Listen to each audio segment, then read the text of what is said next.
ہے، کہتا ہے ایسا نہ ہو میرے مولا کی کوئی مصیبت رہ گئی ہو، میں نے نہ پڑھی ہو۔ تمام کتابوں کو دیکھ لیتا ہے، کتابوں کے اندر جتنے مصائب تھے وہ بیان کرتا رہتا ہے، بی بی سے التجا کرتا ہے، بی بی اگر میرے مصائب ادھورے ہیں آپ مجھے مکمل کروا دیجئے۔ ایک موقع پر بی بی خواب میں آتی ہیں اور کہتی ہیں اے میرے بچے کے مصائب پڑھنے والے، ہمارے ماننے والوں کو بتا، اگر کوئی گھوڑے سے زمین پر گرتا ہے تو پہلے ہاتھ رکھتا ہے، میرے بچے کے سینے میں تیر لگے ہوئے تھے، وہ زمین میں کیسے گرا؟ ارے وہ زمین پر کیسے گرا؟ اس کے ہاتھ نہیں تھے، اس کے سینے میں تیر لگے تھے۔ عباس زمین پر کیسے آئے؟ بس عزیزو دو روایات اور آپ کی خدمت میں عرض کروں گا۔ مولا ابوالفضل عباس زمین پر کیا گرے؟ سید الشہداء نے دیکھ لیا، ارے میرے بھائی کا علم گر گیا۔ بس ایک جملہ کہا، میں نے شاید آپ کی خدمت میں عرض کیا ہو، مولا کے کچھ جملات ایسے ہیں جو مجھ جیسے پڑھنے والا قسم کھا کے کہے گا ہاں یہ سید الشہداء نے ضرور کہا ہے۔ اب میں کہوں گا قسم کھاتا ہوں، سید الشہداء نے کہا ان کا سرحد ظاہری، میری قبر اب ٹوٹ گئی ہے، میرے مولا کی قبر ٹوٹ گئی ہے۔ مولا سید الشہداء عباس کی طرف لپکے ہیں، نہیں معلوم کیا مکالمہ ہوا ہے، ہم نہیں جانتے ان دو کے درمیان کیا مکالمہ ہوا۔ آیا سید الشہداء نے کہا کہ بے بھائی جانے سے پہلے ایک دفعہ مجھے بھائی کہتے چلے جا، ہمیں نہیں معلوم یہ مکالمہ کیا مکالمہ ہوا، لیکن اتنا ہمیں پتا ہے آج تک عباس کا لاشا خیمے میں نہیں آیا ہے، آج تک عباس کا لاشا وہیں پر ہے۔ معلوم یہ ہوا کہ یہ سقائے سکینہ ہے اور سقائے سکینہ سے وعدہ کر کے آئے ہیں، لہذا مولا سے درخواست کی کہ میرے مولا ایک مجھ پر احسان کیجیے گا، میرا لاشا سکینہ کے سامنے مت لے کے جائیے گا۔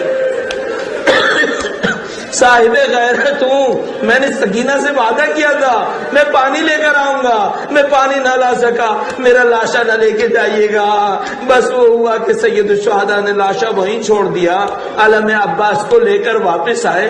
اب مجھے نہیں معلوم عزیزان محترم، لیکن مجھے یوں احساس ہوتا ہے جب علم واپس آ رہا ہوگا تو بی بی سکینہ نے بچوں کو جمع کر لیا ہوگا کہ اے بچوں آ جاؤ، میرے چچا پانی لے کر آ گئے ہیں، وہ میرے چچا پانی لا رہے ہیں۔ سارے بچے پیاسے جمع ہو گئے کہ مولا ابوالفضل عباس پانی لا رہے ہیں۔ بس ایک آخری موقع آیا، وہ موقع آیا جب علم آیا لیکن عباس نہیں آئے۔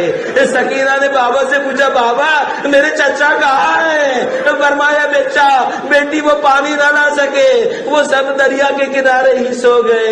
بس میں سکینہ کے دل کی ایک آرزو کہہ رہا ہوں، سکینہ نے کوزہ توڑا ہوگا اور کہا ہوگا مجھے پانی نہیں چاہیے، میرے چچا سے کہاں واپس آئے۔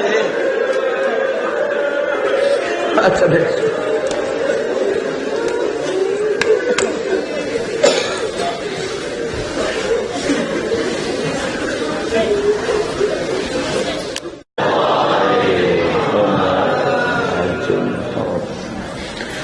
وعلى آله الطيبين الطاهرين سيما بقية الله في الأراضين۔ قال الله تعالى في كتابه الكريم بسم الله الرحمن الرحيم۔ أم حسبت أن أصحاب الكهف والرقيم كانوا من آياتنا عجبا۔ درود بھیجیے گا محمد و آل محمد۔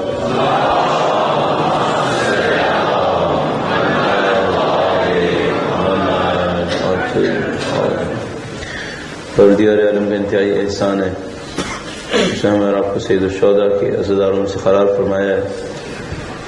تمام ان لوگوں کی جان و مال عزت و آبرو کی حفاظت کے لیے جو سید الشہداء کے اعزاء میں مشغول ہیں، اور اس دعا کے ساتھ کہ خدا انشاءاللہ صاحب اعزاء کی ظہور میں تعجیل فرمائے اور ہمیں ان کی نصرت کی راہ میں شہادت نصیب فرمائے انشاءاللہ.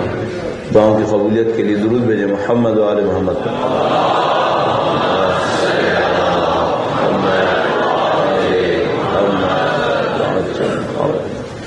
پروردگار عالم نے انسان کو ایک خاص فطرت کے اوپر خاص صلاحیتوں کے ساتھ خلق فرمایا ہے.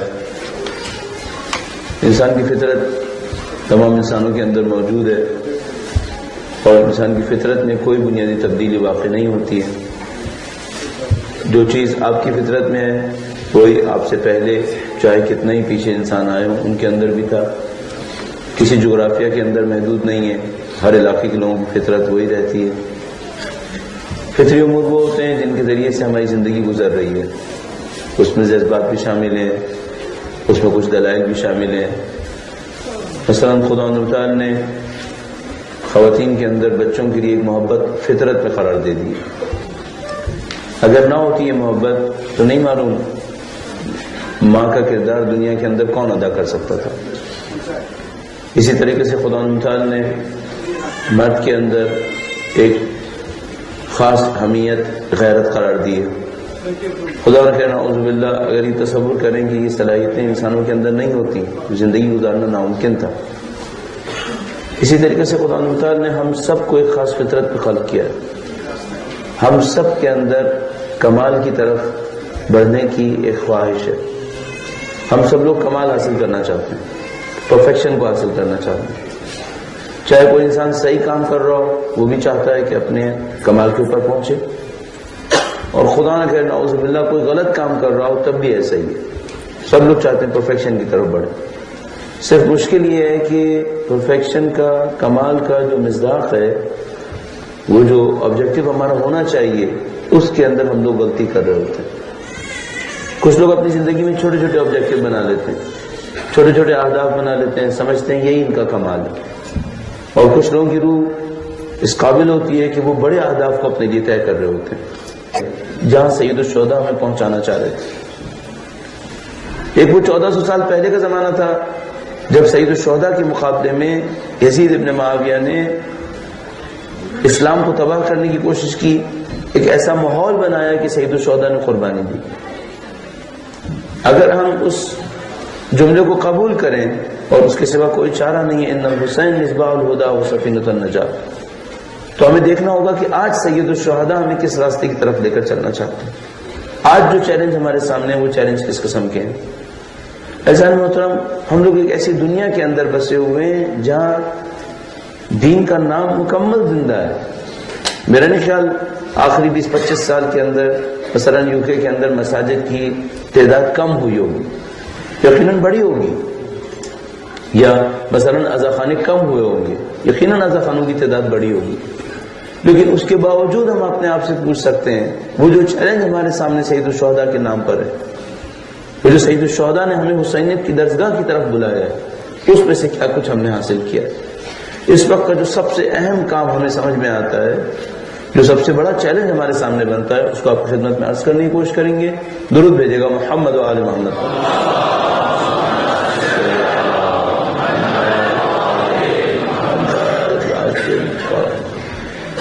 کچھ دن پہلے مجھے یاد آتا ہے میں نے آپ کی خدمت میں عرض کیا تھا کہ ہم لوگوں نے بعض اوقات اس بات کو سمجھنے میں غلطی کر دی، کوتاہی کر دی کہ ہم نے کس چیز کو ڈیفینڈ کرنا ہے، اصل چیز کیا ہے جس کا ہمیں دفاع کرنا ہے. مثلا ایک زمانے تک ہم یہ سمجھتے رہے کہ شاید ہمیں لباس کا دفاع کرنا ہے، اور اسلام کے نام پر ہم لباس کے دفاع میں مشغول رہے. اس سے پہلے اس حوالے سے چند نکات آپ کی خدمت میں عرض کروں گا اور اس کو موضوع سے متصل کریں گے. درود بھیجے گا محمد و آل محمد پر.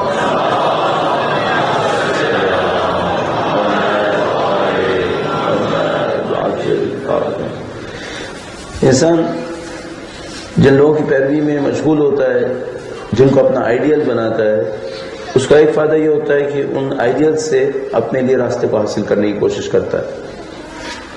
الحمدللہ رب العالمین میں اور آپ سید الشہداء کو آئیڈیل بنا کر چلیں. ہم نے سید الشہداء کو آئیڈیل بنایا، اس کا مطلب یہ ہے کہ یہ وہ کمال ہے جس تک ہم پہنچنا چاہتے ہیں. اب یہ ہے کہ ہم نے لفظ سے ایک بات کہہ دی ہے کہ ہم سید الشہداء کو اپنا کمال سمجھتے ہیں اور اس کمال تک پہنچنا چاہتے ہیں، لیکن مشکلات میں سے ایک مشکل یہ ہے کہ ہم لوگوں نے اس جگہ تک پہنچنے کے لیے، اس مقام کو حاصل کرنے کے لیے کوئی منصوبہ نہیں بنایا ہوا. ہم میں سے زیادہ تر لوگوں کے ذہن میں یہ نہیں آ پایا ہے کہ یہ وہ درجہ ہے جس کو ہم نے فالو کرنا ہے، جس تک ہم نے پہنچنے کی کوشش کرنی ہے. یوں احساس ہوتا ہے جیسے بہت سارے لوگ یہ سوچ رہے ہیں کہ یہی جو ہم یہاں پر آتے ہیں چند دن کے لیے سید الشہداء کی محبت میں فرش اعظم کے اوپر بیٹھتے ہیں، ان کا ذکر کرتے ہیں، یہیں پر ہمارا اور حسینیت کا تعلق ختم ہو گیا. نعوذ باللہ تعالی. یہ جتنا آپ یہاں پہ تشریف فرما ہے، جتنے دن بھی آپ یہاں پر آئیں گے، اور اب عاشور میں چند ہی دن باقی ہیں، یہاں سے مجھے اور آپ کو ایک انرجی ملنی چاہیے تھی سارے سال کے لیے. یہ جتنے ایام اعزاء ہیں، ان کا کام یہ ہے کہ ہمیں یاد دلائیں کہ سید الشہداء نے قربانی کیا دی، اور اس قربانی کو یاد کرتے ہوئے ہم اپنی زندگی کو اس راستے کی طرف لے کر چلیں. ایک بار پھر درود بھیجے گا محمد و آل محمد پر.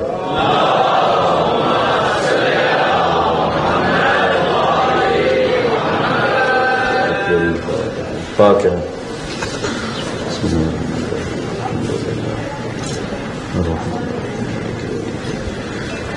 إياك نعبد وإياك نستعين اهدنا الصراط المستقيم صراط الذين أنعمت عليهم غير المغضوب عليهم ولا الضالين. بردی کا درود بھیجے گا محمد و آل محمد پر.